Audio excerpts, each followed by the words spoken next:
Hey YouTube, it's your girl Duchess back for another review of Tyler Perry's Ruthless, Season 5, Episode 4, Death Will Bring Death, and this can be seen on BET+. Let's get into this review. The scene opens up with Dycon in the quote-unquote infirmary and his henchmen finishing offing all of the wounded and sick who were near demise. And Ruth is like, what are you doing? Like, why are you doing this? What are you doing? He's telling Ruth to get out of the infirmary with blood spattered all over his face from all of the pow-powing of it all. He's telling her to get out and get out now before he has to hurt her too. Ruth is obviously upset. She knows that this is some BS. It's all over her face. She wants to jump Dycon, but his henchmen convince her to leave so he doesn't have to hurt her, because he knows that she and Ruth both know that if Dycon says the word, it's a wrap for her. Elder Mother kind of puts her hand on her shoulder in a comforting way. The Rock who is merciful. And she's doing this in a sense to kind of remind Ruth of where she is. Sometimes I feel like Elder Mother knows the game that she's playing better than anyone else, but she's so far in. I mean, I really can't tell if it's game or if she's really hypnotized by these people. Ruth does take heed and she walks out. They're outside and Ruth is questioning this guard, like, what's that? And he's like, I don't know. His face is covered in the splatter of it all. He's clearly in distress. This isn't something that he wants to do, but he urges Ruth to stand down because he knows how dangerous things are.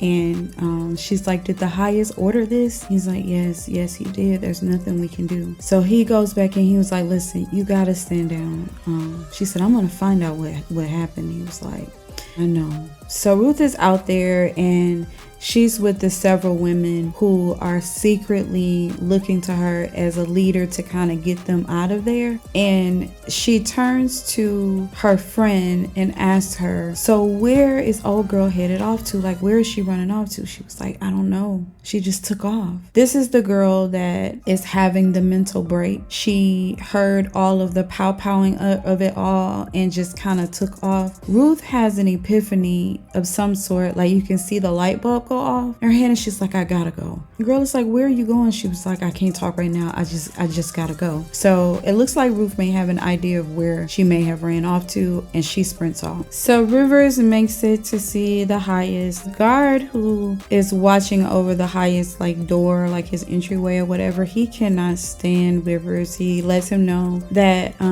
he wished he had actually demised when the threat of the poison drinking had happened. Rivers doesn't say anything. He just kind of walks in. He fully offers himself to the highest. The highest asks him, will you do anything for me? And he tells him he would. And he said, even if I hurt you. Rivers says yes. He commands him to get undressed. And then he punches him so hard that he falls to the floor. And River just gets up and says, heavy is the crown, something.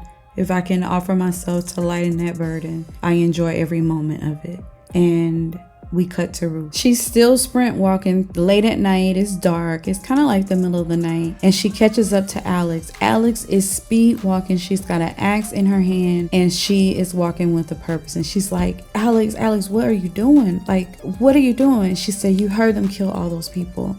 I am going to get my child. Ruth is like, okay, so then what? Like, you got to think, just because they demise doesn't mean that you have to demise too. Like, you have to think, okay, so you go in there with that axe, you get her. These people have guns. We're on these compounds. It's miles of woods. Like, you think that they won't kill you? They're going to shoot you and her. This is not the way. I know you're scared, but this isn't the way. The last thing that you want to do is for somebody to come by here and see you with this axe. Give me the axe. And the girl is like, Alex is like, do what? And do what? We'll figure something out. But think about your daughter. They cannot see you with this. Give it to me. Meanwhile, back at the sheriff's office, of course, the FBI still has the sheriff and the ex-FBI agent who had infiltrated the Raku. He's arrested, so they're behind bars, but they were able to learn that in the gunfire and war with the FBI and the cartel out there, like it was kind of like a 3-ring war, as I mentioned in episode 1. They have arrested a member of the cartel. And so they're concerned, not so much as who they got, but who is going to come looking for them and blow the place up. Like the FBI is making things much more complicated and they don't realize it. Back at the camp, Ruth and Alex make it to their bungalow, to their bunks, and of course she's freaking out. Ruth is trying to keep her calm, and Dycon is also hot on her heels. So Alex is like, they killed all those people, Ruth. Like, how can this be the Raku way? This can't be the Raku way. And Ruth said it was only the ones that weren't going to make it anyway. The other ones, they are still alive. There's only so many supplies left, so it kind of makes sense. And Alex is not buying it. She's like, they brainwashed our children, Ruth. And Ruth can't argue with that. She said, I thought this was a place of peace, a place of love. This is not what that is. And Ruth said, I know it's pretty effed up. And that is the Raku way. It's very selfish and cruel and just effed up. And I want our children out of here just as much as you do. But we got to play this safe. And what you did, that can't happen again. Remember what I told you. See no evil, hear no evil, speak no evil. That's the only way that you're going to survive. Anything else, you and your daughter are gone. And seeing, y'all like my acting? I get what she's saying. You got to pretend like you don't see none of this mess. And you up there with the Raku and the stars and the skies and the moon, being patient, waiting on your turn to get out of this H-E-double hockey sticks hellhole. Sure. Okay, back to this review. She does get it. Alex does get it. And she knows that she's right. And she's going to try to do her best. But the baby is also losing her mental too, y'all. So let's keep going. Alex starts crying and she talks about Sister Sally. Sister Sally, and she is one of the ones that Dycon massacred in that whole example of the Raku's mercy. You know, she talks about how she really liked Sister Sally. They had a couple conversations and she was really sweet and she was very fond of you, Ruth, and how you guys were supposed to grow old together and watch your children and get out of here and the survival of it all. And I was just really saddened to hear about them doing that to her. And Ruth tries to kind of decompartmentalize, like she tries to check out, and Alex noticed that. So they kind of stopped that piece of the conversation. And it also, I was glad that they kind of put that in there, because with all the darkness and stuff that kind of happens in this show, it kind of humanizes both Ruth, because she is ruthless and she plays her part very well, but it humanizes the experience of these people who are lost that have found themselves in this organization of it all. Back to this review. Of course, Dycon does follow them. He finds them. And Ruth is like, what are you doing here? He tells Sister Alex she's needed back in the infirmary. So she swallows her heart and get herself back over to the infirmary, because now there's a big cleanup of the mess that they made. He and Ruth get into their tense exchange. He's on to her. She thinks she's slick and he's gonna figure out what is going on. She tells him to grow some balls. What are you doing? Like, you know this stuff is messed up. He pledges his allegiance to the highest, and she catches the dig, like, unlike me. So she remembers what her role is, and she tells him that she needs to get some rest. Me and my child need to get some rest. Dycon catches that hint about her one-up, and he go ahead and leaves her alone. So it is the next morning, and Rivers is over there crumbled up on the couch. He's still sleeping. Of course, he's completely naked, no covers or anything. The highest is addressing his flock on the loudspeaker. You can hear it all across the compound. The FBI is just outside the compound, so they hear everything that he's saying. And you can see the kind of disgust on some of the people's faces as they're listening to him spew his whatever. And he's also in this good morning address reminding them of the threat outside the compound and the difference in the darkness and the light of it all, and we're still at war. So the FBI hears that as they're out there. He finishes up his address. Rivers gives him all the accolades of being the most important, strong leader he's ever seen, and it was his pleasure to, help him escape some of his, basically help him be distracted.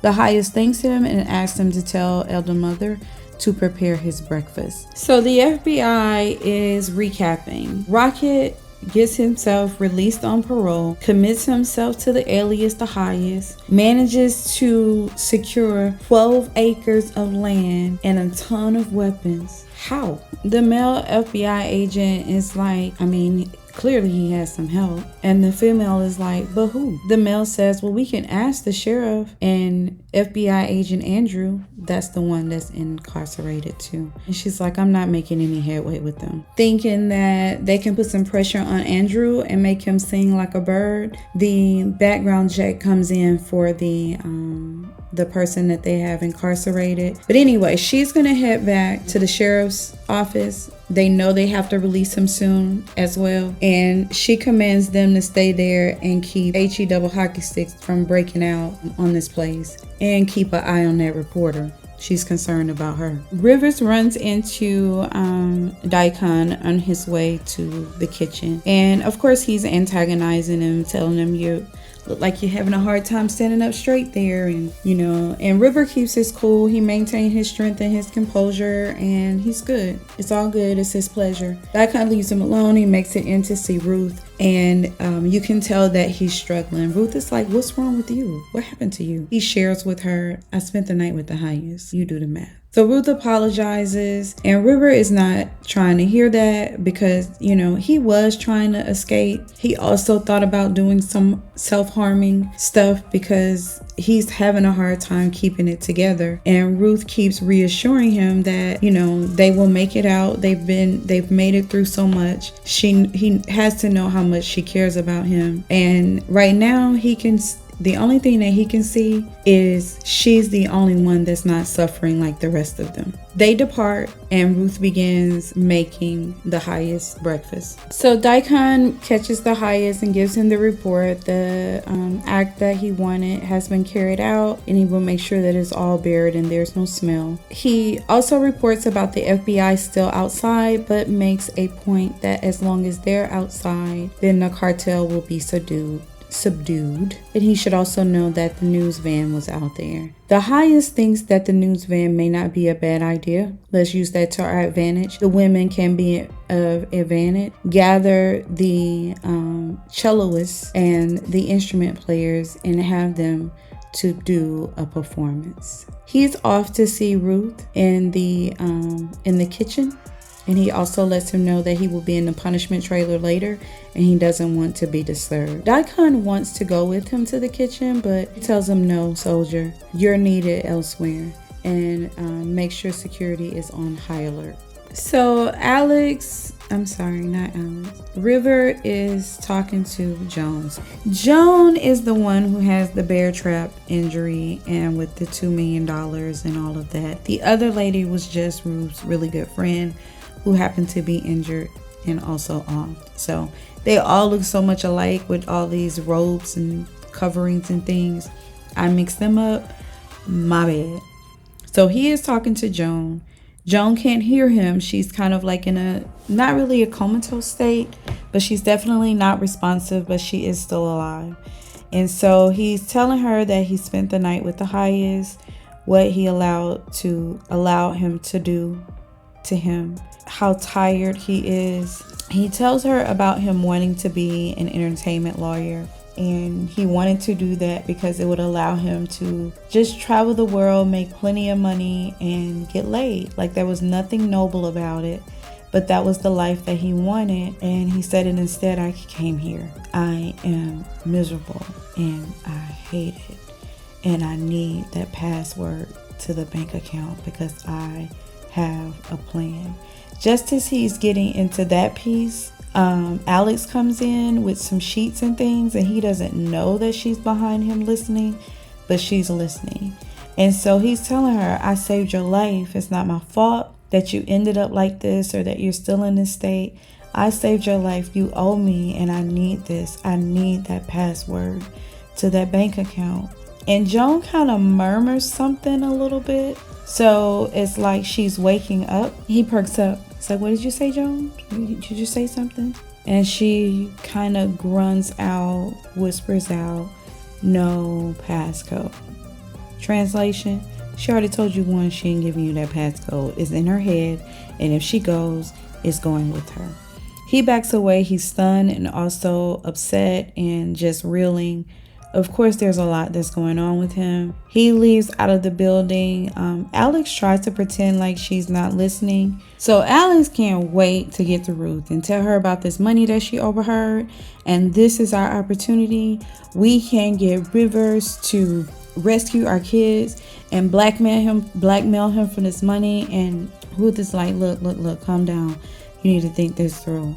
What if Rivers go and tell the highest, or tell him some type of untruth and expose us? Like, this could get really tricky because he is close to the highest, and we need to be really smart. She gets her to kind of stand down, like, let's find out the truth, where this money is, what it's about, and then we'll go from there. Go back to the infirmary before Elder Mother sees that you're missing. Don't approach Rivers. Ruth walks off like, ugh. Child, she's stressed. Does she even know about this money and Alex don't? Because there is something between her and Rivers. Anyway, she doesn't stand down. Soon as she see Rivers, she unleashes. I heard you talking about that money. He's like, whatever do you talking about, sister? What do you mean, sister? I don't know what you're talking about. Cut the crap. I heard you. I know it's some money. You say you on your way to the highest. Maybe he'd like to know this information too. So he comes out of his coat stance and says, okay, clearly you want something. What do you want? She tells him she wants him to get them kids. Like, unlike you, I am not loyal to the Raku. What they did to the injured and what they've done to our children, I am not loyal, and you need to get them kids. And we'll talk about it from there. He said, Callie too? Callie is Ruth's daughter. And she's like, yes, mine's and my daughter and Callie.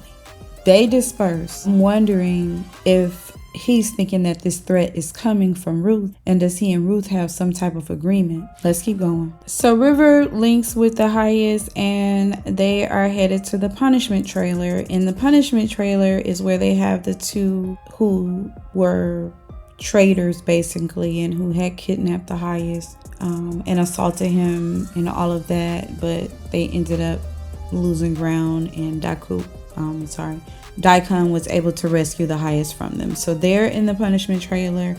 Rivers is with them. Rivers wants to see the punishment, and the highest grants him that. So one of the boys, he cut off his Peter Whacker, and the other one, he said he must see the light. So like they had to be sacrifices.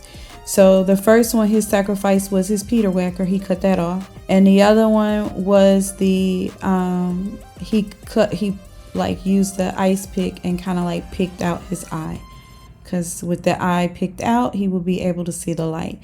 The FBI hears all of this blood curdling kind of screams, and so they start moving in. But as soon as they start moving in, they meet heavy gunfire and they have to retreat. I don't know if it's the Raku or the cartel, but they have to stand down and move back. Meanwhile, River and the highest make it back to his trailer. River is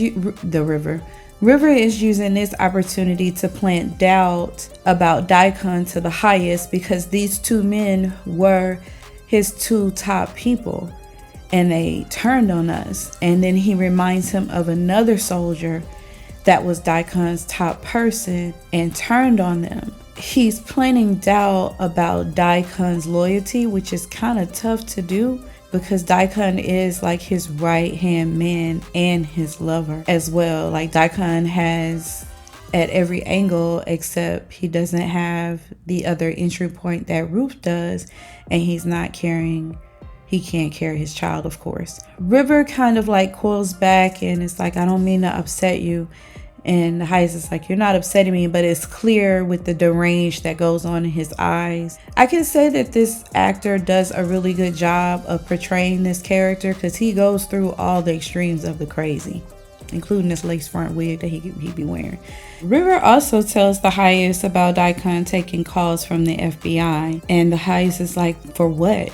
And he said, probably to negotiate your surrender. I mean, it makes the most sense. You've been dealing a lot. And maybe Dycon didn't tell you because, he didn't want you to worry. And the highest is like, I told him no secrets. What else? River, of course, apologized. He thought that he knew. And really, he's kind of embellishing the truth because Dycon told him that he don't talk to them and he hung up on them. But Dycon is sending him into the lion's den to, deal with the highest in the way that he has to deal with him. I'm trying to spare us the details on this review. And so it's only right that he returns the heat back to Dycon and introduce some doubt there. You could tell the highest is getting upset, but I hope River doesn't get himself into more trouble because I kind of like this kid. Meanwhile, Agent Des is on the phone going off. She's like, what the F did I tell you? I told you to not let hell break loose there. And he's like, well, we heard people being tortured. We can hear them. She was like, listen, let me be clear. I don't care that we freak. You either get in line and do as I say or take us home. Hung the phone, y'all. She meant business. Meanwhile, Dycon has been summoned to the highest by River. River's like, maybe I should go. No. You stay. The moment is intense. And Dycon is clearly fearful. He's like, is there a problem? And the highest asks him about the call from the FBI. And he has to admit that he did take a call. And the highest doesn't believe anything that he says, no matter how much he grovels, no matter how much he pleads. He is not learning anything. This isn't the first time. How many times do I have to forgive you? I don't trust anything that you're saying. River, I can trust. Dycon understands what that means. He's like, yes, highest. There is a meeting under the gazebo. It is the Raku members. And he calls Dycon forward and he says, take off your clothes. Now, Dycon is the head of the head. Like, he runs the place. Everybody listens to Dycon. He is the boss around there. He is just as high as the highest. He only takes orders from the highest. And he orders him to take off his clothes. He disrobes and he says, give them to River. You go and get a purple robe. So River gets Dycon's black leadership attire. And I think he's the only one that wears black. Everybody else wears purple, and the rest of the other guys wear soldier uniforms, like camouflage kind of thing. And Ruth is looking like, what is going on? River is gloating and smiling. He's so happy Dycon is going to have it out for him. But he leaves to get his robe, and that is the end of episode 4. Tyler Perry's Ruthless. I appreciate you guys so much for listening, and thank you. Talk to you soon. It's your girl Duchess, and I'm out.